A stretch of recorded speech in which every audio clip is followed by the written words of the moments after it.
Welcome to channel at last for real. నేను కాంతి కిరణాలు last part upload చేస్తున్నాను. ఇది యాజ్ యూజువల్ సూపర్ హిట్ అయింది. 1K వ్యూస్ వస్తున్నాయంటే సూపర్ హిట్. ఒక కథ నచ్చితే భలే వింటాం కదా మనం. సో ఈ కథ చాలా స్మూత్గా, చక్కగా స్వీట్గా, క్యూట్గా, సింపుల్ స్టోరీ, కానీ శైలి, ఆ స్క్రీన్ ప్లే అదిరిపోయింది కదా, చాలా బాగుంది. విన్నంతసేపు ఉత్కంఠగా వినేటట్టుగా చేసింది. చాలా బాగుంది. ఓకే, ఇంకొక మంచి నావల్తో మళ్ళీ కలుసుకుందాం. Thank you. శ్రీనివాసరావు జరిగిన సంగతులన్నీ వాసుదేవరావుకి చెప్పేశాడు. అక్కయ్యకి బాగా కోపం వచ్చింది. అక్కయ్య నిజంగా మారిపోయిందనుకున్నాను. తుఫానులో ఆ ఆస్తి నష్టం రావడంతో ఆ పిత్రార్జితంతో పాటు కోపం కూడా పోయిందని ఎంతో ఆనందించాను. కానీ నేను చాలా పొరపడ్డాను, బాధగా అన్నాడు. బాధపడకు శ్రీనివాస్, నువ్విప్పుడు తెలుసుకున్నావు. నేను ఎప్పుడో గ్రహించాను. నీ నమ్మకం పోగొట్టి నిన్ను చిన్నబుచ్చడం ఎందుకని ఊరుకున్నాను. అయితే అది వరకు బిందు పుట్టినరోజు నాడు పెళ్లి మాట మీ అక్కయ్యతో అంటానంటే బిందుని అడిగి మరీ చెప్పమన్నాను. పోనీలే, బాధపడకు. అన్నీ మర్చిపోయి నువ్వింత అభిమానంగా ఉన్నందుకైనా ఆవిడ కోపాన్ని తగ్గించుకుంటే ఎంతో బాగుండేది. కొంతమంది అంతే, అభిమానులని చివరికంటా గుర్తించలేరు. ఓదారుస్తున్నట్లుగా అన్నారు. చాలాసేపు ఆయన దగ్గర కూర్చున్నాడు. ఆయన మాటలు వింటుంటే తన బాధని కొంత మర్చిపోయాడు. నాగరాజుకి ఒంటరిగా కనపడకుండా శిరీష ఎంత జాగ్రత్తగా తీసుకున్నా ఒకసారి ఎవరూ లేని సమయం కనిపెట్టి ఒకసారి వచ్చి తన మామూలు పాఠం మొదలుపెట్టాడు. శిరీష గట్టిగా ఎదురు తిరిగేసరికి తిక్కరేగి తన అసలు స్వరూపం బయట పెట్టాడు. నిన్నేం చేస్తానో చూడు. నువ్వు ఆ ముసలాడు నలుగురిలో తలెత్తుకోలేని విధంగా మీ పరువు బజారుకి ఇడుస్తాను. శపథం చేస్తున్నట్లుగాని ఆగ్రహంగా వెళ్ళిపోయాడు. ఆ బెదిరింపులకి శిరీష బెదరలేదు. మహేంద్ర ఆరోగ్యం పూర్తిగా బాగుపడింది. అతను వెనకటిలా నిరుత్సాహంగా కాకుండా ఎంతో ఉత్సాహంగా ఉన్నాడు. ఇప్పుడు ఇంచుమించుగా సుధీర్ దగ్గరే ఉంటున్నాడు. ఎప్పుడైనా ఇంటికెళ్ళి వాళ్ళకి ఏ లోటు లేకుండా అన్నీ అమరుస్తాడు. ఓసారి తల్లి మండిపడింది. ఇంత డబ్బు మా మొహాన పడేస్తే అయిపోతుందేంటి అని. ఇంకేం కావాలో చెప్పమ్మా, శాంతంగా అడిగాడు. కొడుకు పెళ్లి ఎప్పుడని అందరూ పీకేస్తున్నారు. వాళ్ళకి సమాధానం చెప్పలేక చచ్చిపోతున్నాను. పీకు తినేవాళ్ళు ఏదో రకంగా పీకు తిన్నట్టునే ఉంటారమ్మా, వాళ్ళ మాటలు పట్టించుకోకు అన్నాడు. తల్లి తనని ఇంట్లో ఉండమని కోరుతుందని అనుకుని ఆవిడ అభియోగం వినేసరికి చాలా బాధ అనిపించింది. కొడుకు బాధతో ఆవిడికి పని లేదు. నలుగురు పీకుతున్నారు కాబట్టి పెళ్లి చేసుకోవాలి. అతనికి చాలా బాధ అనిపించింది. అక్కడే ఉంటే తను ఏదో ఒకటి అంటాడు. తల్లికి కోపం వస్తుంది. ఎందుకు మాట అనుకోవడం అనుకుని మహేంద్ర రాత్రి పార్టీ ఉందని వచ్చేసరికి ఆలస్యం అవుతుందని చెప్పి వెళ్ళిపోయాడు. మహేంద్ర శిరీషకి ఏదైనా మంచి బహుమతి ఇవ్వాలని ఉన్నా ఏమివ్వాలో ఎలా ఇవ్వాలో తెలియక చాలా రోజులు ఆలోచించి మంచి ఖరీదైన నిర్మల్ పెయింట్ తీసుకెళ్లి ఇచ్చాడు.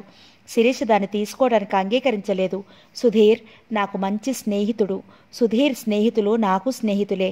డాక్టర్గా కొన్ని సలహాలు మీకు ఇచ్చాను. అవి పాటించి పరిపూర్ణ ఆరోగ్యవంతులైనందుకు డాక్టర్గా నాకు చాలా సంతోషంగా ఉంది అంది. సుధీర్ నాకు ఆప్తుడు, ప్రియమిత్రుడు. సుధీర్కు ఆప్తులైన వాళ్ళు నాకు ఆప్తులు కారంటారా? ధైర్యంగా అడిగాడు మహేంద్ర. శిరీష తల ఎత్తి అతని కేసు చూసింది. అతని కళ్ళల్లో పోయిన పెన్నిది దొరికినంత ఆనందం, తృప్తి ఉన్నాయి. సారీ డాక్టర్, మిమ్మల్ని చిన్నబుచ్చాలని అవమానపరచాలని నేను ఈ బహుమతి తీసుకురాలేదు. నాకు ప్రాణదానం చేసిన దేవతకి అతి చిన్న కానుక ఈ భక్తుడు తెచ్చాడు. మీరు తిరస్కరించకుండా స్వీకరిస్తే నాకు చాలా సంతోషం. మీకు అసలు ఇష్టం లేకపోతే నేను బలవంతం చెయ్యను. మీరేం చేసినా నా కోపం రాదు. మీరు ఏం చేసినా నాకు ఇష్టమే. ఆ స్వరంలో శిరీష మీద ఎంతో గౌరవం, అభిమానం పొంగి పొరలింది. ఎవరినీ బాధ పెట్టడం నా అభిమతం కాదు, కానీ నాకు ఇలా బహుమతులు పుచ్చుకోవటం అలవాటు లేదు మెల్లగా అంది. నేను కూడా ఇంతవరకు ఎవరికీ ఇలాంటి బహుమతి ఇవ్వలేదు డాక్టర్, ఇదే మొదటిసారి అతను మెల్లగానే అన్నాడు. అతని స్వరంలోని అభిమానం తీగలా సాగి శిరీష ఊపిరి ఆడకుండా ఉక్కిరిపిక్కిరి చేసేస్తోంది. నిర్లిప్తంగా ఉండే శిరీష మనసు మీద అతని ప్రేమపూరితమైన మాటలు పన్నీటి వర్షం కురిపిస్తున్నాయి. ఎప్పటికప్పుడు ఆ పన్నీటి వర్షంలో నుంచి బయటపడాలని శిరీష వ్యర్థ ప్రయత్నం చేస్తోంది. అతనితో ఎక్కువ మాటలు పెంచుకోకూడదని ఆ పెయింట్ని క్లినిక్లో గోడకి అమర్చి ఏర్పాటు చేసింది. టీ తెప్పించింది. Excuse me doctor. Tea cup తీసుకోబోతున్న శిరీష తల ఎత్తింది. ఎదురుగా సుధీర్. రండి, చిరునవ్వుతో ఆహ్వానించింది. సుధీర్ వద్దన్నా వినకుండా మళ్ళీ టీ తెప్పించింది. ఎప్పుడూ టీతోనే సరిపెట్టేస్తున్నారు, స్వీట్ ఎప్పుడు తెప్పించలేం డాక్టర్ అన్నాడు. శిరీష కొంచెం ఆశ్చర్యంగా చూసింది. సుధీర్ కళ్ళల్లో శిరీష పట్ల గౌరవమే ఉంది. మీకు స్వీటు అంత ఇష్టమని నాకు తెలియదు అంది. మీ చేత్తో ఇచ్చే స్వీట్ తినాలని నాకు చాలా కోరికగా ఉంది డాక్టర్. ఈసారి వచ్చినప్పుడు తప్పకుండా మీరు స్వీట్ ఇవ్వాలి అన్నాడు. మహేంద్ర అభిప్రాయం సుధీర్కి తెలిసిపోయింది. అందులో శిరీష గురించి తెలుసుకున్న మహేంద్ర శిరీష్ అంటే ఇష్టపడటంతో అతనికి ఇద్దరు విరక్తి చెందిన వ్యక్తులు ఒకటైతే ఒకరినొకరు అర్థం చేసుకుని హాయిగా ఉంటారని ఆనందించాడు. అక్క అంటూ హడావుడిగా వచ్చిన బిందు అక్కడ సుధీర్ని చూసి ఆగిపోయింది. సుధీర్ తల తిప్పి చూశాడు. అప్పటికే సుధీర్ నుండి చూపులు మళ్లించుకుంది. వెంటనే చెకప్ చేసే రూములోకి వెళ్ళింది. బిందు ముఖం ఆందోళనగా ఉండడం గమనించిన శిరీష వెంటనే లేచి లోపలికి వచ్చింది. ఏంటి బిందు, ఏమైంది అని అడిగింది. బిందు ఏమీ మాట్లాడలేదు. చేతిలో 4 మడతలు పెట్టిన కాగితం మడతని శిరీష చేతిలో పెట్టింది. అది మడత విప్పిన శిరీష కనుబొమ్మలు ముడిపడ్డాయి. అంతా చదివిన శిరీష అరే అంది. లీల ఎక్కడుంది? జయా నర్సింగ్ హోంలో చావు బ్రతుకుల మధ్య ఉంది. వాళ్ళ మమ్మీ ఒకటే గోల, ఆవిడని పట్టుకోవడం కష్టమైపోతోంది. నువ్వు వెంటనే రావాలక్క. లీల ఏమవుతుందోనని బాధ ఒకటి, ఏం కేసు వస్తుందోనని భయం ఒకటి ఆవిడని నిలవనీయడం లేదు. కొడుకు కూతుళ్ళు తిడుతున్నారట. వాళ్ళు మనుషులో రాక్షసులో. నిన్న సాయంత్రం వచ్చింది, ఏమీ చెప్పలేదు. ఉండి ఇప్పుడే వస్తాను అని వెళ్ళి 5 నిమిషాల్లో వచ్చింది శిరీష. ఆ ఉత్తరం లీల బిందుకి రాసింది. 10 పంక్తుల్లో తన బాధని ఆవేదనని బిందుకి చెప్పుకుంది. బిందు, ఈ ఉత్తరం చూసి నవ్వకు, నన్ను అసహించుకోకు. చంద్రం మాయమాటలు చెప్పి నన్ను లోబరుచుకుని సర్వనాశనం చేశాడు.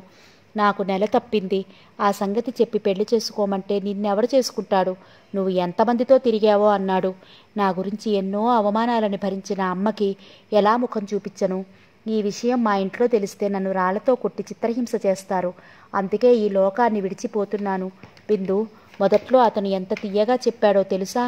దానికి సాయం నువ్వు చంద్రాన్ని పెళ్లి చేసుకునే ఉద్దేశం లేదని చెప్పావు. అతను అదే చెప్పాడు. మేనత్త మేనమామల పిల్లలు పెళ్ళిళ్ళు చేసుకోవాలనే రూల్ లేదన్నాడు. అసలు మొదటి నుండి తనకు ఆ ఉద్దేశం లేదని, వాళ్ళమ్మే మొదటి నుండి గొడవ చేసేదని, ఈ మధ్య తన అభిప్రాయం చెప్పాక తల్లి అంగీకరించిందని చెప్పాడు. నిజమే అని నమ్మాను. కళ్ళు మూసుకుని గుడ్డిగా ప్రవర్తించినందుకు తగిన శిక్ష అనుభవిస్తున్నాను. నేను బ్రతికుంటే అమ్మని ఆవిడ బ్రతికున్నన్నాళ్ళు క్షణక్షణం చంపుతారు. ఇదే నేను లేకపోతే కొన్నాళ్ళు తిట్టి వదిలేస్తారు. ప్రియమైన బిందు, నాకు వచ్చే జన్మ అంటూ ఉంటే మా అమ్మ కడుపునే పుట్టాలి. నీలాంటి నేస్తమే నాకు దొరకాలి అని ఆ భగవంతుడిని కన్నీళ్లతో వేడుకుంటున్నాను. నిర్భాగ్యురాలు లీల. బిందు మరోసారి ఆ ఉత్తరం చదువుకుని కళ్ళు తుడుచుకుంది. ఎంత విచిత్రం! క్రితం రోజు నవ్వుతూ మాట్లాడిన మనిషి ఈ పూట చావు బ్రతుకుల మధ్య ఊగిసలాడుతోంది. తాను ఇంత గమనించలేకపోయిందేంటి? క్రితం రోజు లీల నిజంగా సంతోషంగానే ఉందా? ఆ కళ్ళల్లో దిగులు బాధ లేవా? ఒకవేళ తన బాధల్లో లీల బాధని తను గమనించలేదా? లేకపోతే ఏమాత్రం దిగులుగా ఉన్నా తను గ్రహించేస్తానని అలా గ్రహించేస్తే తను చేయదలుచుకున్నది చెయ్యడానికి ఉండదని ఆఖరిచారి చూసిపోదామని వచ్చిందా? లీలా, పిరికిదానిలా ఎందుకు చేశావి పని? మేమంతా లేము. బిందు బాధగా కళ్ళు మూసుకుంది. తనని చూసి కూడా చూడనట్లుగా పరాయి వ్యక్తిలా ప్రవర్తించిన బిందు ప్రవర్తనకి సుధీర్ మనసు చాలా బాధపడింది. అతను పలకరించబోతే బిందు ఆ అవకాశం ఇవ్వకుండానే అక్కడి నుంచి వెళ్ళిపోయింది. అలా వెళ్ళిన బిందుని రెప్పవాల్చకుండా చూశాడు. అర్జెంటు పని మీద హడావుడిగా వెళ్తున్న దానిలా వడివడిగా వెళ్ళిపోయింది. సుధీర్ పడ్డాడంటే బిందు ఓ పట్టాను తేరుకోలేదు. అతని ఎదురుగా బింకంగా ఉండటానికి తన ఒంట్లో శక్తినంతా ఉపయోగించి అతని ఎదురుగా బింకంగా ఉంటుంది. తర్వాత ఎంతో ఆవేదన పడుతుంది. తనంటే ఎంత ప్రేమని కురిపించాడు. తనని ఒక్కరోజు చూడందే ఉండలేదనేవాడు. అలాంటిది అస్తమానం ఊరు వెళ్తున్నాననే నెపం మీద బిందు తల విదిలించుకుంది. ఆ పూటంతా మతిలేని దానిలా తిరిగింది బిందు. సత్యవతీదేవి పూజ చేసుకుని బయటికి వచ్చేసరికి కారు డ్రైవర్ ఎక్కడా కనపడలేదు. 10-15-20 నిమిషాలు చూసినా డ్రైవర్ జాడలేదు. గంగు విసుగ్గా పిలిచింది. ఆయ్ అంటూ పరిగెత్తుకొచ్చాడు. పిలిచారా అండి? వినయంగా అడిగాడు. డ్రైవర్ ఏడి, ఎక్కడున్నాడు? చిరాగ్గా అడిగింది. రాలేనట్టుందండి. అసలు రాలేదా? ఏ రోగం వచ్చింది? విసుగ్గా అంది. ఎక్కడ చూసినా మలేరియా జ్వరాలేనండి. అదేమన్నా వచ్చిందేమోనండి. సత్యవతీదేవికి అరికాలమంట నెత్తికెక్కింది. చంద్రంబాబేడి? బయటికెళ్ళారండి. మీరు పూజలో ఉన్నారని నన్ను చెప్పమన్నారండి. ఆవిడ కనుబొమ్మలు ముడిపట్టాయి. కారు తీసుకెళ్లలేదే? తనలో అనుకున్నట్లుగాని వెళ్ళి ట్యాక్సీ తీసుకురా అంది. గంగు వెళ్ళి 5 నిమిషాల్లో ట్యాక్సీ తీసుకొచ్చాడు. ఆవిడ ట్యాక్సీలో కూర్చుని గంగుని కూడా రమ్మంది. గంగు చంటి పిల్లాళ్ళ సంబరపడుతున్న వాళ్ళ వచ్చి కూర్చున్నాడు. ట్యాక్సీ వెళ్ళి సత్యవతీదేవి లోపలికి వెళ్ళింది. ట్యాక్సీ దిగి గంగు వరండాలో ఉండిపోయాడు. ట్యాక్సీ డ్రైవర్ సిగరెట్ తీరిగ్గా కాల్చుకుని తన్మయత్వం పొందుతున్నాడు. ఇల్లంతా ఎంతో నిశ్శబ్దంగా ఉంది. ఆవిడ కాలింగ్ బెల్ నొక్కింది. హాలు మధ్యస్థంగా ఆగిపోయింది. సత్యవతీదేవి. మొదట నౌకరు వచ్చాడు. అమ్మగారు రండి, అమ్మగారు కూర్చోండి ఎంతో వినయంగా అని ఈ వార్త యజమానుడికి చెప్పడానికి లోపలికి వెళ్ళాడు. 2 నిమిషాల్లో నాగరాజు వేళ్ల మధ్య సిగరెట్తో వచ్చాడు. సత్యవతీదేవిని చూస్తూనే రండి రండి, ఏమిటి అలా నిలబడిపోయారు, కూర్చోండి ఎంతో మర్యాదగా ఆహ్వానించాడు. తర్వాత తల తిప్పి గదిలోకి దృష్టి సారించి ఇదిగో ఏయ్ అక్కయ్య గారు వచ్చారు అన్నాడు. ఆవిడని పడుకోనియండి అంది. పర్వాలేదు రండి కూర్చోండి అన్నాడు. నాగరాజు సత్యవతీదేవి కూర్చున్నారు. ఎలా ఉంది ఆవిడికి అని అడిగింది. రాత్రి చాలా హడావిడి చేసేసింది. అసలు అప్పుడే మీకు ఫోన్ చేయాలనుకున్నాను. అర్ధరాత్రి పూట మిమ్మల్ని శ్రమ పట్టడం ఎందుకని చెయ్యలేదు అన్నాడు. అదేం మాట అలా అంటారు? శ్రమే ఉంది. ఫోన్ చేస్తే నేను చతరం వచ్చేవాళ్ళంగా. అవుననుకోండి, అర్ధరాత్రి ఫోన్ అంటే ఎవరికైనా కంగారు కదా. రాత్రి వల్లి ఒకటే ఏడుపు. చాలా భయపడిపోయింది. పెదాల మధ్య సిగరెట్ నిరికించుకుంటూ క్రీగంట సత్యవతీదేవిని చూశాడు. అది వరకు వల్లి ఏమాత్రం బాధపడినా, వల్లికి ఏమాత్రం కోపం వచ్చినా ఆవిడ గిలగిలలాడేది. సత్యవతీదేవి నాగరాజు అలా అనగానే అలాగా, చిన్నపిల్ల కదా, ఆవిడ పడుకున్నారా అని లేవబోయింది. అంతలో భారతి నీరసంగా అక్కడికి వచ్చింది. మీరెందుకు లేచారు? పడుకోలేకపోయారా? ఇప్పుడు ఎలా ఉంది అని అడిగింది. పర్వాలేదండి, ఇప్పుడు కొంచెం కులాసాగానే ఉంది అంది భర్త పక్కన కూర్చుంటూ. డాక్టర్ ఏమన్నారు? భారతి ఏదో చెప్పబోతుంటే మధ్యలో నాగరాజు అన్నాడు, విశ్రాంతి తీసుకోమన్నాడు. ఎటువంటి ఆలోచనలు ఆందోళన పెట్టుకోవద్దన్నాడు. ఈవిడికేమో అన్నీ బెంగలే, చెప్తే వినేవాళ్ళకి చెప్తాం. సత్యవతీదేవి భారతి కేసి తిరిగింది. ఇప్పుడు కొద్ది నీరసం తప్ప ఏమీ లేదు. అది వరకు ఏమాత్రం సుస్థి చేసిన మనిషి కుంగిపోయినట్లుగా ఉండేది. మీరు డాక్టర్ చెప్పినట్టు నడుచుకోండి, ఏం దిగులు పడకండి. ఒకసారి విశాఖపట్నం వెళ్ళి చూపించుకోండి పోని. మీకు మొదటి నుండి ఆ డాక్టర్లు చూశారు కదా. నా రోగం గురించి ఏం దిగులు లేదు వదిన గారు. ఒక్కగానొక్క బిడ్డ పెళ్ళి. నా కళ్ళతో చూడకుండానే కళ్ళు మూస్తానేమోనని బెంగగా ఉంది. నీరసంగా వెనక్కి జారిగిలపడింది. నువ్వు ఎక్కువ మాట్లాడకూడదని డాక్టర్ గారు చెప్పారా? భార్యని మందలింపుగాని తిరిగి సత్యవతీదేవి కేసి తిరుగుతూ అన్నాడు. అదండి ఆవిడ బెంగ. దిగులుగా తలపట్టుకుని కూర్చుంది. క్షణాల మీద జరగాలంటే ఎలా జరుగుతాయి చెప్పండి? అంత తెలివితేటలు గల సత్యవతీదేవికి ఆ సమయంలో ఏం మాట్లాడాలో తోచలేదు. నాగరాజు ఇది గమనించినట్లే ఉండిపోయాడు. భార్యతో అన్నాడు, నువ్వెళ్ళి పడుకో, మందు వేసుకున్నావా? అంది. లోపలికి వెళ్ళి విశ్రాంతిగా పడుకో లాలనగా అన్నాడు. భారతి కళ్ళల్లో నీళ్లు తిరిగాయి. ఎప్పుడూ భర్త నోటి వెంట అభిమానంగా ఒక్క మాట వినలేదు. ఇది నటనే అయినా ఆ ఒక్క మాట మనసుకు ఎంతో హాయిగా అనిపించింది. కళ్ళ నిండా నీళ్లు రావడంతో ఆవిడ వెంటనే లేచి లోపలికి వెళ్ళిపోయింది. నెమ్మది, కళ్ళు తిరుగుతాయి భర్త హెచ్చరికగా అనడంతో క్షణమాగి నెమ్మదిగా లోపలికి వెళ్ళిపోయింది. భారతి కళ్ళల్లో నీళ్లు తిరగడం, వెంటనే మామూలుగా లేచి వెళుతుంటే నాగరాజు నెమ్మది, కళ్ళు తిరుగుతాయి అనగానే టక్కున ఆగిపోయి తర్వాత నీరసంగా వెళ్ళడం ఆవిడకి ఏదో అనుమానం లాంటిది కలిగింది. నిజంగా ఆవిడకి ఒంట్లో బాగుండలేదా అన్న అనుమానం కలిగింది. వల్లి లేదా కనపడదే అని అడిగింది. ఇంట్లో తల్లిని చూసి ఒకటే దిగులు పడుతోంది. ఈరోజు ఫ్రెండ్ బర్త్డే, వెళ్ళనని కూర్చుంది. నేనే కేకలేసి పంపాను, కాస్త బెంగ మర్చిపోతుందని అన్నాడు. నౌకరు టిఫిన్ తీసుకొచ్చాడు. సత్యవతీదేవి వచ్చే ముందే టిఫిన్ తీసుకొచ్చానని, ఇప్పుడేమీ తీసుకోలేనని చెప్పింది. నాగరాజు నౌకరిని కాఫీ తీసుకురమ్మన్నాడు. తర్వాత డ్రైవర్కి కూడా ఇమ్మన్నాడు. డ్రైవర్ ఈరోజు రాలేదు, టాక్సీలో వచ్చాను అంది. ఈ డ్రైవర్లకి రోజుకో రోగం వస్తోంది. మా డ్రైవర్ 2 రోజుల నుండి రావడం లేదు అన్నాడు. ఆవిడ ఏమీ మాట్లాడలేదు. నౌకరు వచ్చి ఎవరో వచ్చారని చెప్పాడు. తుఫాను బాధితుల సహాయార్థం ఎవరో చాలామందే వచ్చారు. మీరు లోపల కూర్చోండి, వాళ్ళని పంపేసి వస్తాను అన్నాడు నాగరాజు. ఆవిడ భారతీ గదిలోకి వెళ్ళింది. ఆవిడ అక్కడ లేకపోవడంతో ఆ ప్రక్కనే ఉన్న లైబ్రరీ గదిలోకి వెళ్ళి కూర్చుంది. ఆవిడకి ఏమిటో ఇల్లంతా అతి నిశ్శబ్దంగా ఉన్నట్లు అనిపించింది. వల్లి ఇంట్లో లేకనేమో అనుకుంది. మళ్ళీ వల్లి 10 మంది పెట్టులా హడావుడి చేస్తూనే ఉంటుంది. 10 నిమిషాల్లో నాగరాజు వచ్చాడు. వస్తూనే రోజుకి 10 రకాల చందాలు వసూలు చేస్తారు. ఎంత ఆ దేవుడికి ప్రజలకు చేరుతుందో. 10 పరకాయిస్తే చాలదు, 100 1000 కావాలి. అతడు బీరువా పక్కన ఉన్న కుర్చీలో కూర్చుంటూ అన్నాడు. దొరికిన వారి దగ్గరే వసూలు చేస్తారు, ఆ నేర్పు వాళ్ళకు ఉంటుంది అంది. నాగరాజు కూర్చుంటూ అన్నాడు, ఆవిడ పరిస్థితి చూశారు కదా, ఆవిడ దిగులు చూశారు. డాక్టర్ కూడా చెప్పాడు ఆవిడ దేనికి బాధపడినా ప్రమాదమని. ఆవిడ్ని పువ్వులా చూసుకుంటేనే దక్కుతుంది, లేకపోతే లాభం లేదని చెప్పేశాడు. అసలు రాత్రి మిమ్మల్ని పిలిపించి అప్పుడే నా తాంబూలాలు పుచ్చుకోమంటుంది. అర్ధరాత్రి ఏమిటి అని కేకలేశాను. నాగరాజు ఉదయమే ఫోన్ చేసి ఎందుకు రమ్మన్నాడో అర్థమవసాగింది ఆవిడికి. ఆవిడ అసలే కంగారు మనిషి. అయినా ఆవిడ విశాఖపట్టణంలో ఉంటే ధైర్యంగా ఉన్నట్టు ఈ ఊళ్ళో ఉంటే ఉండరు. గాలి మార్పుగానే ఉంటుంది, వాళ్ళ దగ్గర ఉంటారు. కొన్నాళ్ళు అక్కడికి పంపండి అంది. తన మాటలకు సమాధానం ఇవ్వకుండా ఆవిడ మాట తప్పించేయడం నాగరాజు గ్రహించాడు. అది చెప్పాను, తను ఎక్కడున్నా ఆరోగ్యంగా ఉండడం నాకు కావాలి. కూతురు పెళ్ళి అవందే చచ్చినా ఈ ఊరు నుండి కదలనంటోంది. సత్యవతిదేవి మౌనంగా ఉండిపోయింది. తాంబూలాలు పుచ్చేసుకుంటే ఆవిడ మానసికంగా కొంత తేరుకుంటుంది. నిదానంగా మంచి ముహూర్తం పెట్టుకుందాం, ఏమంటారు? రేపు ఆదివారం తాంబూలాలు పుచ్చుకోవడానికి దివ్యమైన ముహూర్తం ఉందట. అప్పుడే ఆవిడ ఉదయం శాస్త్రులు గారిని పిలిపించి అడిగేసింది. నవ్వాడు. రేపు ఆదివారం నాగరాజు అనగానే సత్యవతీదేవి మనసులోనే ఉలికిపడింది. తమ్ముడితో ఆదివారం బాగుందని తనే కల్పించి చెప్పింది. అది నాగరాజుకు తెలిసిందా? ఎలా తెలిసింది? నాగరాజు ఈ ప్రోగ్రాం చాలా పకడ్బందీగా ఏర్పాటు చేశాడన్నమాట. మూఢాలు వెళ్ళాక మాట్లాడుకుందాం. ఏం భావం వ్యక్తపరచకుండా అంది. ఏంటండి మీ చాదస్తం? అందరూ పెళ్ళిళ్ళు కూడా చేసేస్తుంటే మీరు తాంబూలాలు పుచ్చుకోవడానికి కూడా మూఢాలు ఆటంకం అంటారేంటి?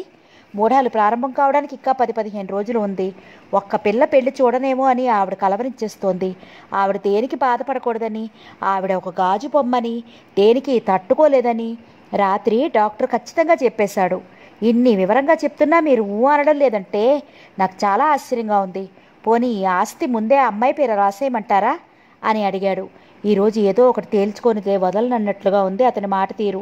అంటే ఆస్తి మాకు దక్కదేమో అన్న భయంతో మేము దాటేస్తున్నామనా మీ అభిప్రాయం? సరస్వతీదేవి కోపాన్ని దిగమింగుతూ అడిగింది.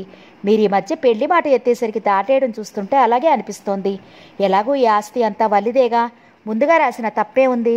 సంతోషంగా రాస్తాను. ఎదుటివారిని మరీ తక్కువ అంచనా వేయకండి, అట్టే బాగుండదు. అనాలంటే అందరూ అనగలరు, అనలేక కాదు. కోపంతో ఆవిడ పెదాలు అదిరాయి. కొంచెం కోపంగానే అంది. మరి అభ్యంతరం ఏంటో చెప్పండి. మనం పరిచయం అయినప్పటి నుండి వల్లి మీ కోడలని మీరే అనేవారు. వల్లిలో ఆశలు పెంచారు. అప్పుడు వల్లి చిన్నపిల్ల, ఇంకా అసలు సంగతి చెప్పేయాలన్నట్లంది. పిల్లలు ఎదగకుండా అలాగే ఉండిపోతారా? పిల్లలు ఎదగడంతో పాటు వారి ఆలోచనలు కూడా మారుతాయి కదా. వల్లి ఆలోచనల నిండా చంద్రమే నిండి ఉన్నాడు. అది మీ అభిప్రాయం. వెంటనే అంది సత్యవతి. కాదంటారా? అతని స్వరంలో తీవ్రత ధ్వనించింది. మీ అమ్మాయిని అడగండి. మీరు అడగమన్నప్పుడే అడిగాను. చంద్రాన్ని తప్ప ఎవరిని చేసుకోనని ఖచ్చితంగా చెప్పేసింది. ఇప్పుడు ఏమంటారన్నట్లు సత్యవతీదేవి కళ్ళల్లోకి చూశాడు. అంటే పెళ్ళొకరితో ప్రేమ మరొకరితోనా? సత్యవతీదేవి గారు, కంగుమంది నాగరాజు స్వరం. ఈ వంక పెట్టి దాటేద్దామనా వల్లి మీద అభాండాలు వేస్తున్నారు? నేనెందుకు అభాండాలు వేస్తాను? నాకేం అవసరం?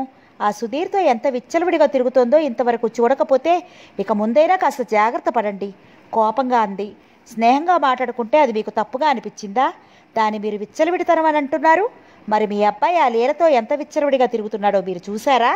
ఈ మధ్య ఎక్కడ చూసినా వాళ్లే ఈ లోకాన్నే మర్చిపోయినట్లు, ఇద్దరికి ఇళ్లే కరువైనట్లు పార్కులమ్మట హోటళ్ళమ్మట తిరుగుతున్నారు.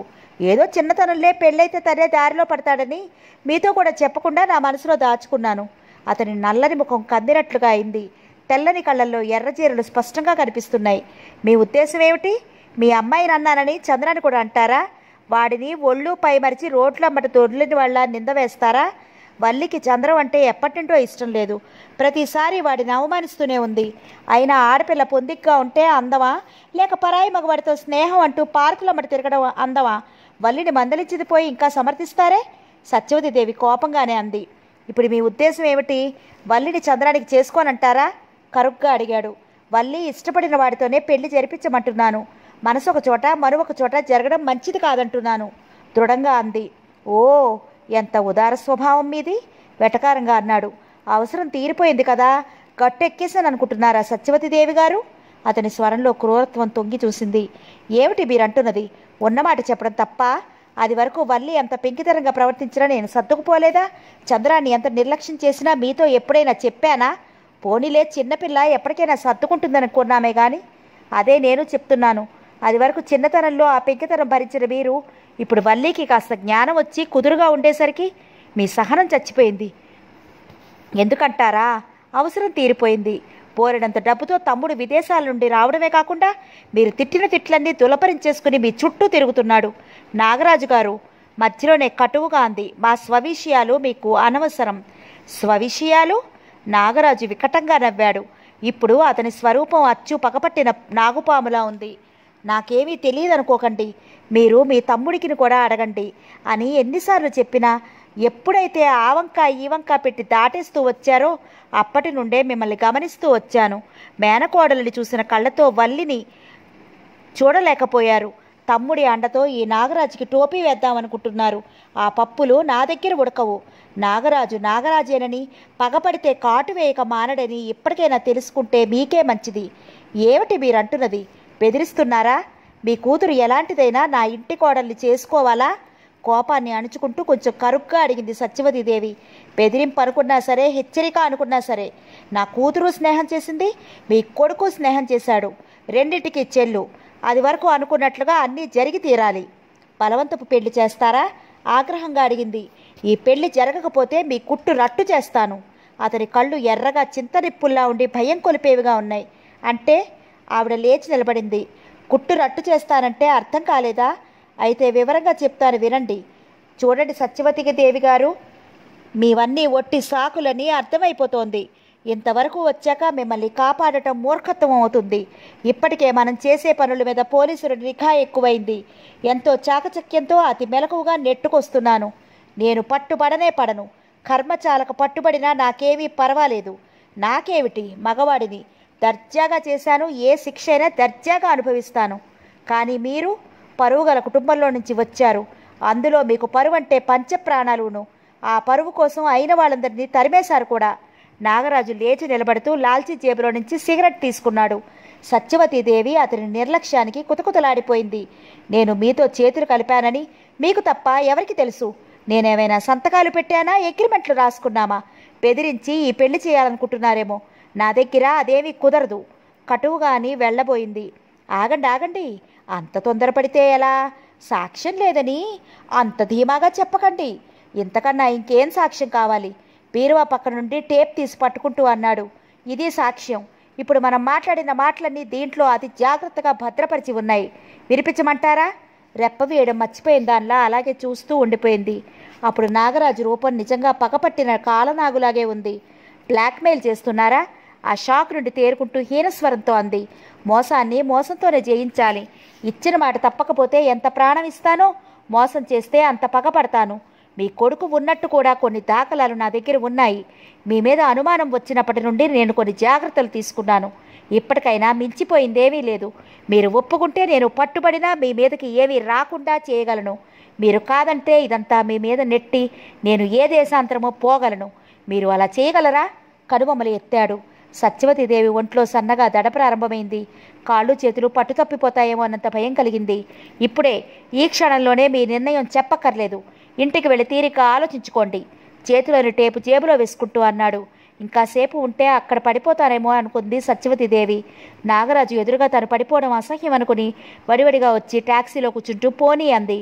డ్రైవర్ ట్యాక్సీ స్టార్ట్ చేస్తుంటే గంగు హడావుడిగా వచ్చి డ్రైవర్ ప్రక్కన కూర్చున్నాడు. ఆవిడ కోపంతో, ఆవేశంతో, ఆవేదంతో, ఏదో తెలియని భయంతో సన్నగా వణుకుతోంది. తనను తాను కంట్రోల్ చేసుకుందామని ఎంతో ప్రయత్నించి విఫలురాలవుతోంది. కుప్పెళ్ళు బిగిస్తోంది. మళ్ళీ అంతలో విడదీసి సీటుకు గట్టిగా ఒత్తుకుంటోంది. ఓసారి సీటుకు వెనక్కి జార్ల పడుతోంది. మళ్ళీ మరుక్షణం ముందుకు వంగుతోంది. అప్పుడప్పుడు తనని గమనిస్తున్నారేమోనని డ్రైవర్ని గంగును చూస్తోంది. వాళ్ళు ఇటు చూడటం లేదు. శ్రీనివాసరావు అప్పుడే పూజా కార్యక్రమం ముగించుకుని హాల్లోకి వచ్చాడు. బూట్లు తకటకలాడించుకుంటూ ఇన్స్పెక్టర్ అప్పుడే లోపలికి వచ్చాడు. హలో ఇన్స్పెక్టర్, నమస్తే. ఏంటి ఇలా వచ్చారు అన్నాడు గబగబా ఎదురొస్తూ.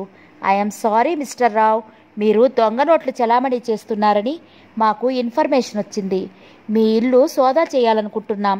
శ్రీనివాసరావు కనుబొమ్మలు ముడిచాడు. నేనేంటి దొంగ నోట్లు మార్చడం ఏంటి? మీరు పొరపడ్డారేమో. నేను ఎలాంటి వాడినో మీకు తెలియదా? కోర్స్, కానీ మా వృత్తి ధర్మంని మేము నెరవేర్చాలిగా. ఇట్స్ ఆల్ రైట్, కానీ వారెంట్ లేకుండా ఇల్లు సోదా చేయడానికి నేను అంగీకరించను. ఆ విషయం మాకు తెలుసు. ఇదిగో వారెంట్. దయచేసి మీరు కదలకండి అని ప్రక్కనున్న కానిస్టేబుల్స్కి కళ్ళతోనే సైగ చేశాడు. ఆ కనుసైగా అందుకున్న మరుక్షణం వారు కార్యరంగంలోకి దిగారు. శ్రీనివాసరావు ఇన్స్పెక్టర్తో కులాసాగానే కబురు చెప్తున్నాడు. పోలీస్ శాఖని పక్కదారి పట్టించి కళ్ళు కప్పడానికి, ఆట పట్టించడానికో ఏ ఆకతాయి వాళ్ళో ఫోన్ చేసి ఉంటారని అనుకున్నాడు. కానిస్టేబుల్స్ కొంతసేపటికి తిరిగి వచ్చేశారు. ఏం దొరకలేదు సార్ ఏకకంఠంతో అన్నారు. శ్రీనివాసరావు చిరునవ్వు నవ్వాడు. ఐఎమ్ సారీ, మీకు శ్రమ ఇచ్చినందుకు క్షమించండి అని శ్రీనివాసరావుతో కరచాలనం చేస్తూ గిర్రున తన పదునైన చూపుల్ని ఆ విశాలమైన హారునంతటిని మరోసారి ప్రసరింపజేశాడు. అతని చూపు కార్నర్లో షోకేస్ పక్కనున్న టీపాయ్ మీద ఉన్న బ్రీఫ్ మీద నిలిచింది. శ్రీనివాసరావు, దానిదే ఉందిలేండి, పని పాట లేని వాళ్ళు ఇలాగే ఫోన్లు చేస్తారు. విమానంలో బాంబు ఉందనో, రైల్లో ఇంకేదో ఉందనో. ఇన్స్పెక్టర్ కనుచూపు గ్రహించిన కానిస్టేబుల్ పరుగును వెళ్ళి ఆ బ్రీఫ్ తెరిచాడు. సార్ ఆశ్చర్యంతో కేకపెట్టి నోరు వెళ్ళబుట్టాడు. Now what do you say mister Rao? Now you are under arrest. Inspector గొంతు గంభీరంగా పలికింది. ఆ బ్రీఫ్ చూస్తూనే నోరు తెరిచినట్లుగా ఉండిపోయాడు శ్రీనివాసరావు. శిరీష్ అర్జెంటుగా రమ్మని ఫోన్ చేస్తే వెళ్ళి అప్పుడే వస్తోంది బిందు. కాంపౌండ్లో పోలీస్ జీప్ చూసేసరికి గబగబా లోపలికొచ్చి ఆ దృశ్యాన్ని చూసి కొయ్యబారిపోయింది. వెంటనే తేరుకుంటూ డాడీ ఏంటిది అంది పరుగున తండ్రి దగ్గరకు వస్తూ. భగవంతుడి లీలలమ్మా, ఏమీ తెలియని శ్రీనివాసరావు నెమ్మదిగా అన్నాడు. ఏమిటి డాడీ? ఇన్స్పెక్టర్, మా డాడీని ఎందుకు అరెస్ట్ చేశారు? మీరైనా చెప్పండి. బిందు కంఠం ఉడికింది, కళ్ళల్లో నీళ్లు తిరిగాయి. ఇన్స్పెక్టర్ 2 ముక్కల్లో అసలు విషయం చెప్పాడు. అబద్ధం అరిచింది బిందు. ఎవరో చేసి మా డాడీ మీద పెట్టారు, అది విచారణలో తేలుతుంది అని శ్రీనివాసరావుతో పదండి అన్నాడు. బిందు మొర వాళ్ళు ఆలకించలేదు. పోలీస్ జీప్ బయటికి దూసుకుపోయింది. సరస్వతీదేవి చంద్రాన్ని గదిలోకి పిలిచి తలుపులు మూసింది. తల్లి ముఖం అదోలా ఉండటం చూసి ఏమిటమ్మా ఏమైంది అన్నాడు. కూర్చో హీనస్వరంతో అంది. చంద్రం కుర్చీలో కూర్చుంటూ చెప్పు అన్నాడు. వల్లిని నువ్వు పెళ్లి చేసుకోవాలి, ఎటువంటి ఉపోద్ఘాతం లేకుండా అంది. చంద్రం అదిరిపడ్డాడు. అమ్మా గావు కేక పెట్టినట్లుగా అన్నాడు. నెమ్మది కసిరినట్లుగా అంది. ఏమిటమ్మా ఇది? ఇదేమైనా తమాషానా? నువ్వు కాదంటే తమాషాయే జరుగుతుంది. వల్లి నువ్వు పెళ్లి చేసుకుని తీరాలి. ఇష్టం లేకపోతే దాంతో కాపురం చేయడం మానే, అంతేగాని ఈ పెళ్లి మానటానికి వీల్లేదు. ఇంకా తిరుగులేదన్నట్టుగా అంది. అమ్మా, అతని ముఖం కోపంతో ఎర్రగా జేవురించింది. అది వరకు వల్లినే చేసుకోమన్నావు, సరే అన్నాను. బిందు వచ్చినప్పటికీ బిందు చుట్టూ తిరగమన్నావు, సరే అన్నాను. ఇప్పుడు మళ్ళీ వల్లిని చేసుకోమంటున్నావు. నా వల్ల కాదమ్మా, నేనేమైనా ఆట బొమ్మనా? కాస్త గట్టిగానే అన్నాడు. చంద్రం చెప్పింది అర్థం చేసుకో. పెళ్లి చేసుకునే వరకు నేను చెప్తున్నాను, ఆ తర్వాత నీ ఇష్టం.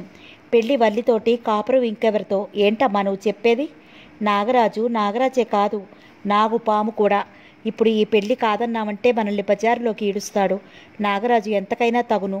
నువ్వు నాగరాజు ప్రేమనే ఎరుగుదువు గాని నాగరాజు పగపట్టాడంటే ఏం చేస్తాడో తెలియదు నీకు. ఏం చేస్తాడేమిటి? మనకేమన్నా ఊరికే చేశాడా? తను కాలు మీద కాలేసుకుని దర్జాగా కూర్చుని నా చేత అడ్డవేన చాకరీ చేయించుకున్నాడు. ఆయనకేం భయపడక్కర్లేదు. సరస్వతీదేవి బెదిరించినా కూడా చంద్రం ఈ పెళ్లికి ఒప్పుకోలేదు. ఆవిడ కొడుకు కేసి నిర్ఘాంతపోయినట్టు చూసింది. తను కళ్ళెర్ర చేస్తే గీచని గీటు దాటని కొడుకు ఎన్ని విధాలా చెప్పినా ఈ ఒక్క విషయం విననంటున్నాడు. నాకు పరిచయస్తులు పెరిగారు. ఆయన మనల్ని ఒక దెబ్బ తీస్తే మనం 2 దెబ్బలు తీద్దామన్నాడు పౌరుషంగా. అమ్మగారండి, ఎవరో వచ్చారండి. గంగు కేకతో తల్లి కొడుకులు బయటకు వచ్చారు. అలా గట్టిగా అరవద్దని ఎన్నిసార్లు చెప్పాలి నీకు? చంద్రం కసురుకున్నాడు. గంగ ఎన్నిసార్లు చెప్పినా అర్థం చేసుకోకుండా అరుస్తావే? అరవడం మానలేకపోతే పని మానే. అసలే కుతుకుతులాడిపోతున్న సత్యవతీదేవి కసిరినట్లుగా అంది. చిత్తం అన్నాడు బిత్తర చూపులు చూస్తూ. ఆవిడ వాష్ బేసిన్ దగ్గరికి వెళ్ళి చన్నీళ్ళతో ముఖం కడుక్కుని వచ్చింది. ఇంకా అక్కడే నిలబడ్డ గంగుతో వెళ్ళి కాఫీలు చూడు అంది. ఆయ్ అని వంటగదిలోకి వెళ్ళాడు. సత్యవతీదేవి డ్రాయింగ్ రూమ్లోకి వెళ్ళింది. ప్రముఖ వ్యాపారవేత్త, బిజినెస్ మ్యాగ్నెట్ శ్రీనివాసరావు అరెస్ట్ అయ్యాడని చాలామందికి తెలిసిపోయింది. అందరూ ముక్కు మీద వేలేసుకున్నారు. వాసుదేవరావు గారు కొన్ని క్షణాలు నోట మాట రాని వారిలా కొయ్యబారిపోయారు.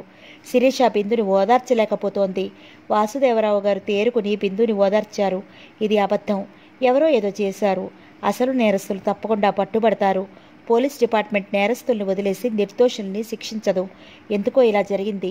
ఇప్పుడు నిజంగా అసలు నేరస్తులు పట్టుబడతారు అన్నారు. అయినా బిందు దుఃఖం చల్లారలేదు.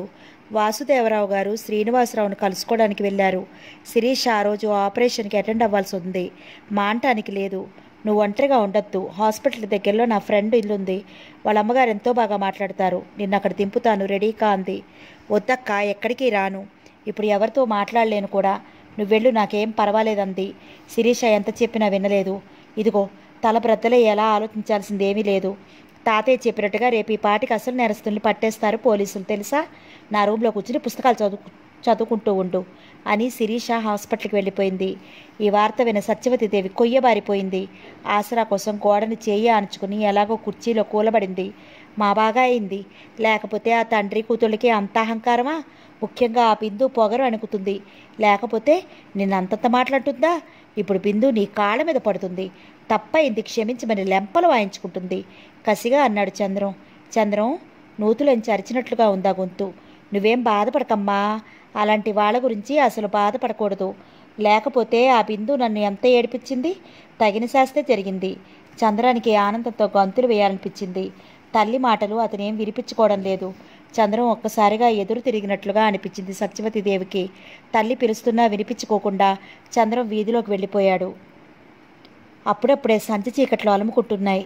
వీధిలో విద్యుత్ దీపాల కాంతి చీకటిని పారద్రోలి కాంతి కిరణాలు అంతటా విరజిమ్మి వింత వింత కాంతుల్ని వెదజల్లుతోంది. ఆ కాలనీలో అప్పుడో కారు ఇప్పుడో స్కూటరు అన్నట్లుగా అరుదుగా ఇటు అటు వెళుతున్నాయి. కొత్త జంటలు మెల్లగా మాట్లాడుకుంటూ అంతకన్నా మెల్లగా అడుగులు వేసుకుంటూ నడిచి వెళ్తున్నారు. బిందు లైట్ వేసుకోకుండా బాల్కనీలో పిల్లర్ని ఆనుకుని దిగులుగా నిలబడింది. శిరీష అంతక్రితమే క్లినిక్కి వెళ్ళింది. బిందును కూడా రమ్మని ఎంతో బ్రతిమాలింది. నేను తాతగారితో కబుర్లు చెప్తూ కూర్చుంటాను, నువ్వు వెళ్ళు అంది. తాతగారు ఎప్పుడొస్తారో? తొందరగానే వచ్చేస్తారు అని బిందు వెళ్ళలేదు. బిందు, ఎంతో మృదువుగా పిలిచాడు సుధీర్. అలా పిలుస్తూనే లైట్ స్విచ్ నొక్కాడు. అతని స్వరం వింటూనే ఉలిక్కిపడి వెనక్కి తిరిగింది. లైటు వేసుకోకుండా చీకట్లో నిలబడ్డావే? అభిమానంగా అడుగుతూ దగ్గరికొచ్చాడు.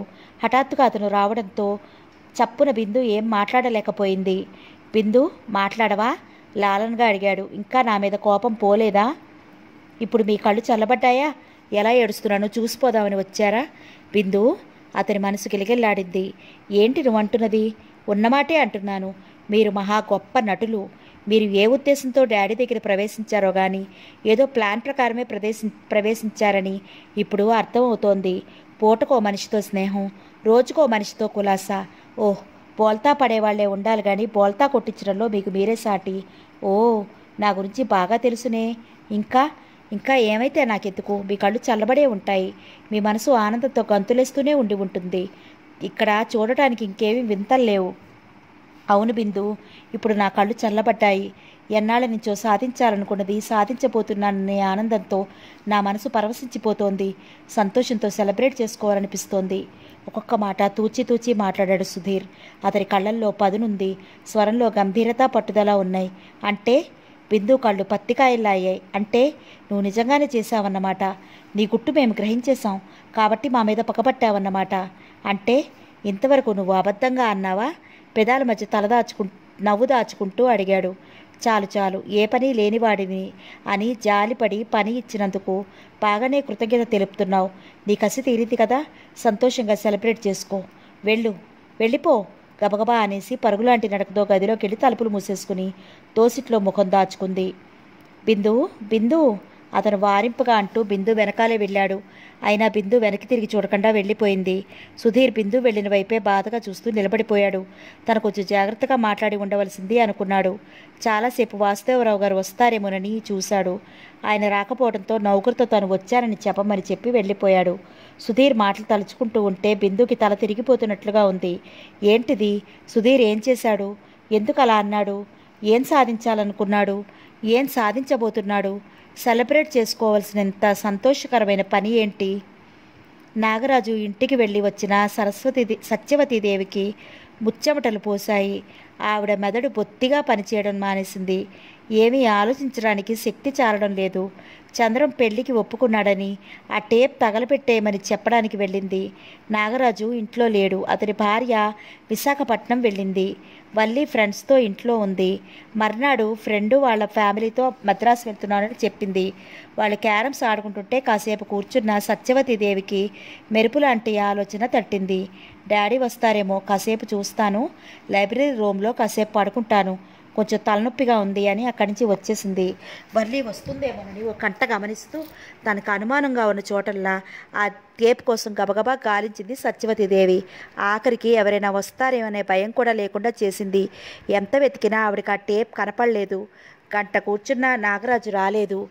అయినా ఆ మూడుముళ్ళు పడే వరకు నాగరాజు ఆ టేప్ని వదలడు. దానికి చంద్రం ఒప్పుకోవాలి.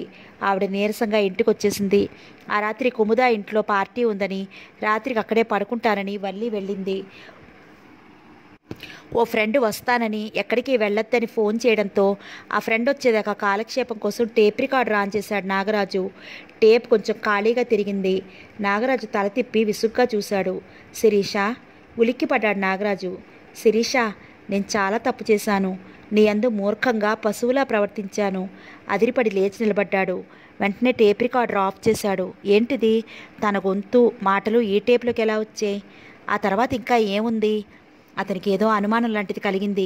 శిరీష మొదట తనని చూస్తూనే మండిపడడం, ఆ తర్వాత కాస్త కాస్త మెత్తపడడం, అందినట్లే అంది ఈ మధ్య మళ్ళీ ఎదురు తిరగడం, ఇవన్నీ తలుచుకుంటే శిరీష టేప్ చేసిందనిపించింది. తను వెళ్ళి మాట్లాడినప్పుడు క్లినిక్లో ఎవరూ లేరు. మరి ఇక్కడికి డైరెక్ట్గా టేప్ రికార్డర్లోకి ఎలా వచ్చింది? నాగరాజు ఆ టేప్ రికార్డర్ను తన గదిలోకి తీసుకువెళ్ళి తలుపులు మూసుకుని మళ్ళీ టేప్ ఆన్ చేశాడు. శిరీష సమక్షంలో శిరీష తనదైపోయిందన్న ఆనందంలో నాగరాజుకి తనేం మాట్లాడింది గుర్తులేదు. కానీ ఈ టేపు గొంతు చించుకుని మరీ గుర్తు చేస్తోంది. మొదటి శిరీష క్షమాపణ చెప్పుకునే ధోరణిలో సాగిన మాటలు, ఆ తర్వాత శిరీషని బెదిరించి సవాల్గా అన్న మాటలు వరుసగా వెలువడుతుంటే అతనికి తల తిరిగిపోయింది. శిరీష గొంతు అక్కడక్కడా ఉంది. శిరీష్ టేప్ చేస్తే మాత్రం ఇక్కడ ఎవరు పెట్టగలిగారు? ఓ శిరీష, ఇంత జానమయ్యావా? ఎవరి సహకారంతో నువ్వు ఇంత పని చేయగలిగావో వాళ్ళని నిన్ను సర్వనాశనం చేస్తాను శపథం చేస్తున్నట్లుగా పిడికిలి బిగించాడు. అప్పుడు ఎదురుగా శిరీష ఉండి ఉంటే ఆ చూపులకి భస్మమై ఊరుకునేది. నాగరాజుకేదో తట్టి బీరువా తెరిచాడు. అంతా హడావుడిగా కంగారుగా వెతికాడు. శూన్యం.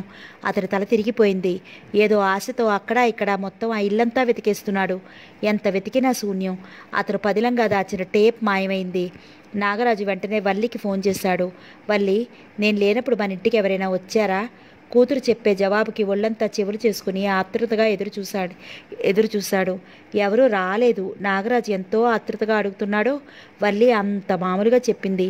సరిగ్గా జ్ఞాపకం చేసుకోమ్మా, నేను 2 గంటలకు బయటికి వెళ్ళిపోయానా? అప్పుడు నీ ఫ్రెండ్స్ నువ్వు ఆడుకుంటున్నారు.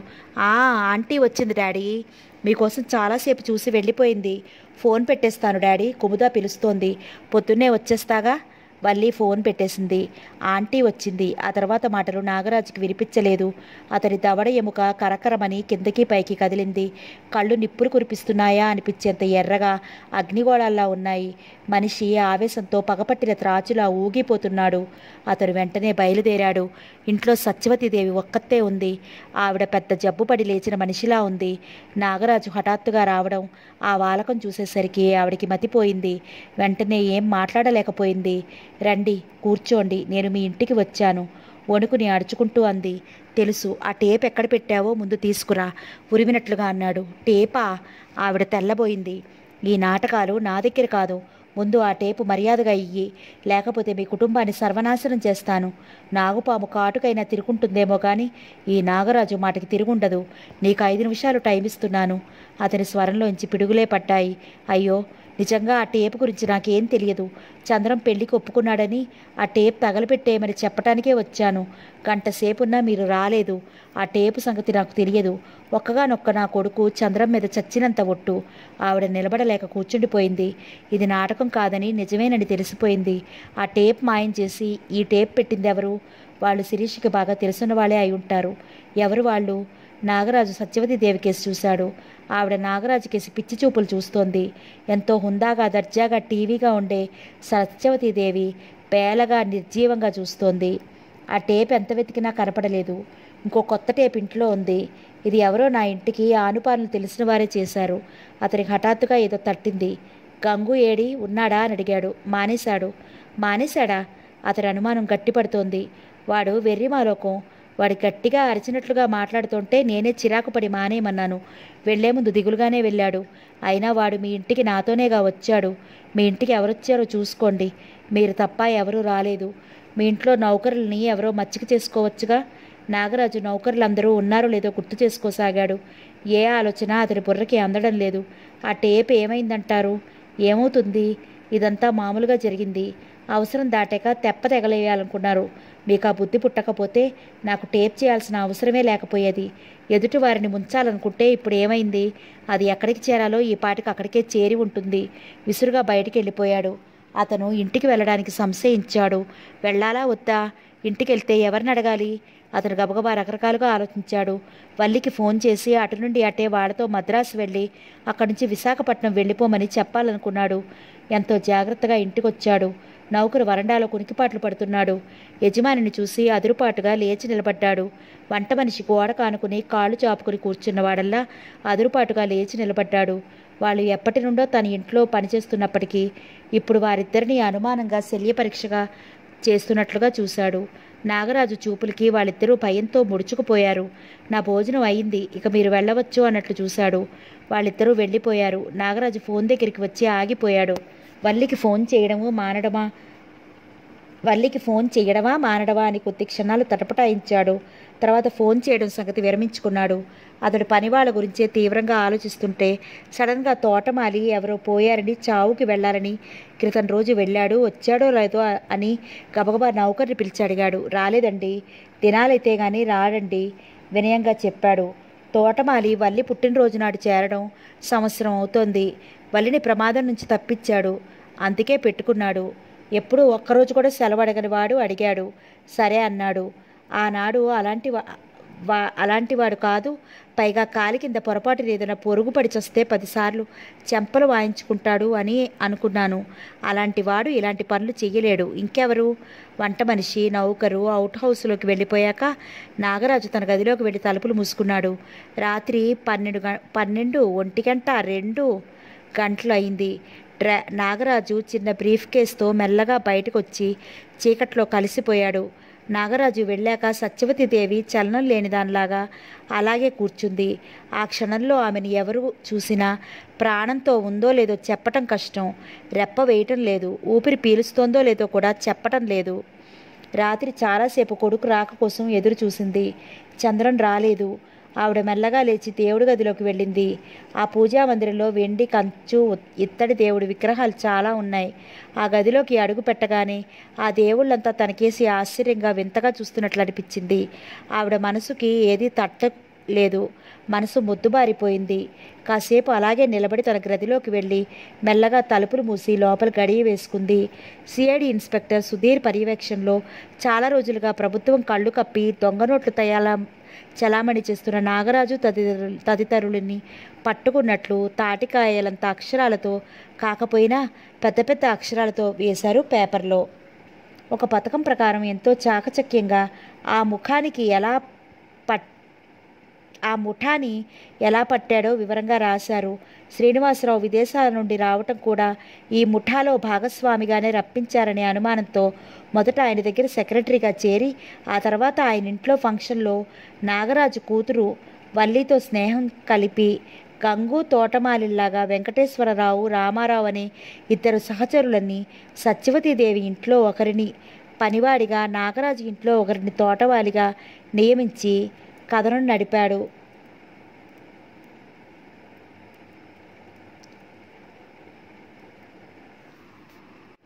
ఒక ఆడపిల్లతో ప్రేమ నటించడం తప్పే అయినా అన్యాయాన్ని అరకట్టాలంటే ఎన్నో ఫీట్లు చేయాల్సి ఉంటుంది. ఒక్కొక్కసారి అయినవాడనే బాధ పెట్టాల్సి వస్తుంది. ఆమెతో ప్రేమ నటించి తల్లిదండ్రులు ఊళ్ళో లేనప్పుడు ఆమెతో వాళ్ళ ఊరెళ్ళి వాళ్ళ పాత ఇంటిని దర్శించి అనేక రకాలుగా ప్రయత్నించి అసలైన ఆధారాలు సేకరించాడు. ఎలాగైతేనే ఆ బ్లాకులు, ఇంకులు వగైరా స్వాధీనం చేసుకోవడమే కాకుండా అర్ధరాత్రి వరకు నగర పొలిమేరులు దాటి ఉడాయించబోతున్న నాగరాజుని బ్రీఫ్ కేసు నిండా నోట్ల కట్లతో సహా పట్టుకున్నారు. శ్రీనివాసరావు నిర్దోషని తెలిసినా అప్పుడు అందిన సమాచారాన్ని బట్టి అసలు దోషుల్ని పట్టుకోవడానికి ఆయన అరెస్ట్ చేశారు. నాగరాజు వలలో పూర్తిగా చిక్కుకున్న చంద్రం బిందు తనని నిరాకరించిందనే కసితో మహాసంతోషంగా నాగరాజు ఆదేశించినట్లు ఆ బ్రీఫ్ అతనే శ్రీనివాసరావు పూజ చేసుకునే టైంలో అక్కడ బ్రీఫ్ మార్చి దొంగనెట్లున్న బ్రీఫ్ను పెట్టాడు. ఎప్పుడూ వచ్చిపోతుండే చంద్రాన్ని ఎవరూ అనుమానించలేదు. ఎంతో దర్జాగా బ్రతికి తన ఈ మాట అందరూ వినేలా చేసుకునే సత్యవతీదేవి ఊబిలో నుంచి బయటపడే దారి లేక అవమానాన్ని భరించలేక ఆత్మహత్య చేసుకుంది. ఈ వార్త విన్న శ్రీనివాసరావు నోట మాటరానివాడిలా ఉండిపోయాడు.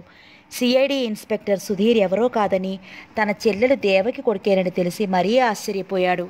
ఒక సంతోష వార్త, మరొక విషాద వార్త.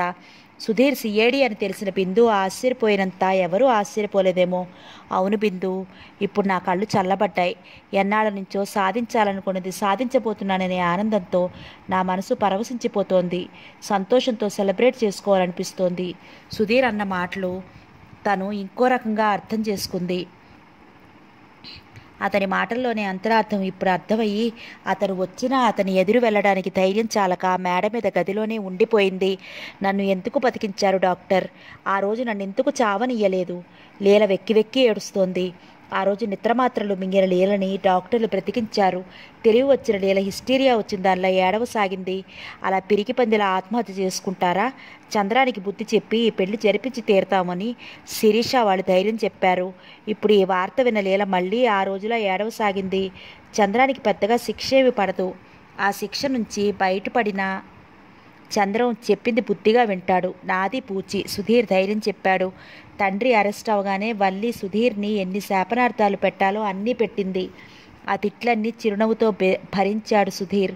వల్లిని కసితీరా తిట్టనిచ్చి తర్వాత ప్రేమపూరితమైన స్వరంతో అన్నాడు, వల్లి, నీకు నేను ఎన్నోసార్లు చెప్పాను, నువ్వు అవమాన పాలు అవడం నాకు ఇష్టం ఉండదని, నువ్వెప్పుడూ సుఖంగా ఆనందంగా దర్జాగా బ్రతకాలని. నా ప్రతి మాట ఇంటికెళ్ళి ఆలోచించుకుంటే అసలు అర్థాలు తెలుస్తాయని అనేవాడిని. జ్ఞాపకం ఉందా? నా మీద ఎప్పుడూ కోపం రాదని నా చేతిలో చెయ్యి వేశావు, మర్చిపోయావా? నా ఈ ప్రయత్నంలో నీ మనసు బాధ పెట్టే ఉంటాను. I am very very sorry. ఒక మంచి స్నేహితుడిగా, నీకు ఇష్టమైతే సోదరుడిగా నీకు ఏ సహాయం కావాలన్నా నేను సంతోషంగా చేస్తానమ్మా. అతని స్వరంలో నిజాయితీకి ఆత్మీయతకి వల్లి మనసు కరిగిపోయింది. సారీ, క్షమించండి, ఆవేశంలో ఏవేవో అన్నాను. నేను మమ్మీ దగ్గరికి విశాఖపట్నం వెళ్ళిపోతున్నాను అనేసి గిర్రుడ తిరిగి వెళ్ళిపోయింది. శ్రీనివాసరావుకి గట్టిగా బయటికి బాధపడటానికి కూడా లేదు. ఇటు సుధీర్ని చిన్నబుచ్చడమే అవుతుంది. ఆయన ఆ బాధను దిగమింగి పైకి నవ్వుతూ మాట్లాడుతున్నాడు. శ్రీనివాస్ అరెస్ట్ అయ్యాక ఆ తర్వాత బిందుని పంపమని, తనకి ఒంట్లో బాగుండలేక రాలేకపోతున్నానని ఫోన్ చేసింది. బిందు ఇక్కడ ఉందని, ఆ దిగులేం పెట్టుకోవద్దని నేను చెప్పాను. ఇంత పని చేస్తుందనుకోలేదు. అయినా అంత రాజాలా బతికిన వాళ్ళు ఈ నిందల్ని భరించలేరు. వాళ్ళ తత్వం అలాంటిది. ఓదార్పుగా శ్రీనివాసరావుతో అని ఆ సంభాషణ మార్చాలన్నట్లుగా సుధీర్తో అన్నాడు. శ్రీనివాసరావు, నీ మామయ్య అని ఎప్పుడు గ్రహించావు? మొదటి రోజు ఆయన చూసినప్పుడే గ్రహించాను. మా అమ్మ మామయ్యని కళ్ళకు కట్టినట్టుగా రోజు కనీసం 10 సార్లైనా చెప్పేది. కానీ ఆయనకి మా అమ్మ మీద ప్రేమ ఉన్నట్లు అమ్మ పుట్టినరోజైన ప్రతి సంవత్సరం చేసి అమ్మకి ఇష్టమైన పిండి వంటలే చేయిస్తారని విన్నప్పుడు తెలిసింది. అమ్మ తన పుట్టినరోజు నాడే తనువు చాలించింది. అందరినీ సాగనంపి నేను మాత్రం ఉన్నాను. అసలు ఇందుకే ఇండియా వచ్చానేమో. ఆయన బాధగా కళ్ళు మూసుకున్నాడు. సుధీర్ లేచి ఆయన దగ్గరికి వెళ్ళాడు. మావయ్య, ఈ చేసిందంతా నేను. సుధీర్ చెయ్యి పట్టుకుని తన పక్కన కూర్చోబెట్టుకుంటూ అన్నాడు, అలా అనకు. నీ విధి నిర్వహణ నువ్వు నిర్వర్తించావు. అన్యాయాన్ని అక్రమాన్ని అరికట్టద్దని ఎవరంటారు? కానీ రక్త సంబంధం, కొన్నాళ్ళు కలిసి మెసలే అదృష్టం ఉండే వచ్చావేమో దేవకి అని ఆయన గొంతు భారం అయ్యి క్షణం ఆగాడు. తర్వాత అన్నాడు, చిన్నపిల్లప్పుడు చూశాను. నిన్ను చూసే అదృష్టం ఆ భగవంతుడు కల్పించాడు. సుధీర్, వాసుదేవరావు గారు చెప్పే కబుర్లతో శ్రీనివాసరావు తేరుకున్నాడు. ఉన్నట్లుండి సుధీర్ అన్నాడు, మీకో శుభవార్త చెప్తాను. నాకేమిస్తారు తాతగారు? ముఖ్యంగా మీకు ఎంతో సంతోషాన్ని కలగజేసేది. శుభవార్త ఏంటి బాబు? ఆశ్చర్యంగా అన్నారు. తనకి సంతోషం కలిగించేది శిరీష జీవితం అందరిలా ఉండడం. అది జరగని పని. డాక్టర్ మనందరికీ స్వీట్ తినిపించబోతున్నారు. గుమ్మం వరకు గబగబా వచ్చి శిరీష ఆగిపోయింది. వాసుదేవరావు గారు సుధీర్ ముఖంలోకి అర్థం కానట్లు చూశారు. శ్రీనివాసరావుకి సుధీర్ మాట అర్థమయ్యి సంతోషంతో, ఎవరా అదృష్టవంతుడు సుధీర్? త్వరగా చెప్పు. తొందర చేస్తున్నట్లుగా కుతూహలం ముందుకి వంగి అడిగాడు. అప్పుడు సుధీర్ చెప్పబోయే శుభవార్తని అర్థం చేసుకున్నారాయన. మా అమ్మ పోయాక వారాలు ఇచ్చిన వారు విసుక్కుంటుంటే నన్ను దగ్గరికి చేర్చుకుని ఆదరించిన గురువు, దైవ సమానుడు అయిన మహేంద్ర. అమ్మా శిరీష, గట్టిగా పిలిచారు ఆనందంతో. వాసుదేవరావు గారు ఆనందంతో ఆయన కంఠం వణికింది. తాతగారి పరిస్థితి గ్రహించిన శిరీష, తాతయ్య అంటూ గబగబా అక్కడికి వచ్చింది. నేను విన్నది నిజమేనా అమ్మా? ఇంకా ఆయనకి నమ్మశక్యం కాకుండా ఉంది. అవును తాతయ్య అని మాత్రం అంది. ఆయన సంతోషం చూస్తుంటే శిరీష కళ్ళు చెమర్చినాయి. పిచ్చి తాతయ్య తన కోసం ఎంత దిగులు పెట్టుకున్నాడు అనుకుంది. సుధీర్, నేనిచ్చిన బహుమతి నువ్వు కాదనకుండా తీసుకోవాలి అన్నారు. సారీ తాతగారు వెంటనే అన్నాడు సుధీర్. వాసుదేవరావు గారు దెబ్బతిన్నట్లు చూశారు. మీరు ఇవ్వబోయే బహుమతి నేను ఎప్పుడో తీసుకున్నాను నవ్వాడు. అతను చెప్పిన తీరుకి అందరూ నవ్వారు. ఏది బిందు కనపడదే అన్నారు వాసుదేవరావు గారు. సుధీర్ వెంటనే లేచి, డాక్టర్ మీ ఫోన్ వాడుకుంటాను అంటూ లేచాడు. అసలు విషయం గ్రహించిన శిరీష మనసులో నవ్వుకుని సరే అంది. సుధీర్ మేడ మీదకి వచ్చాడు. బిందు గోళ్లు చూసుకుంటూ ఓసారి లేచి బాల్కనీలోకి వెళుతూ అంతలో లోపలికి వస్తూ నిలుచున్న చోట నిలబడకుండా తిరుగుతోంది. సుధీర్ రాకని కూడా బిందు గ్రహించలేదు.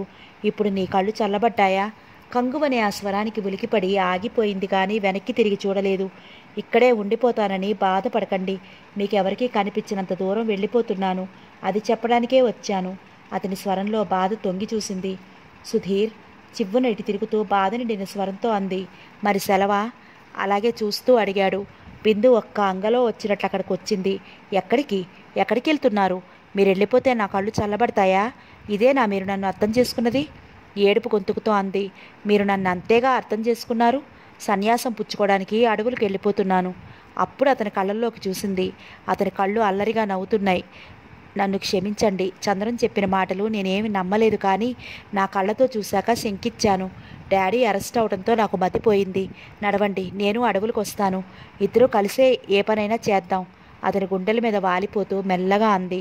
నిజంగా ఇలాంటి మధురక్షణం వస్తుందని అనుకోలేదు. ఇండియా ఎందుకొచ్చామా అని తిట్టుకున్నాను.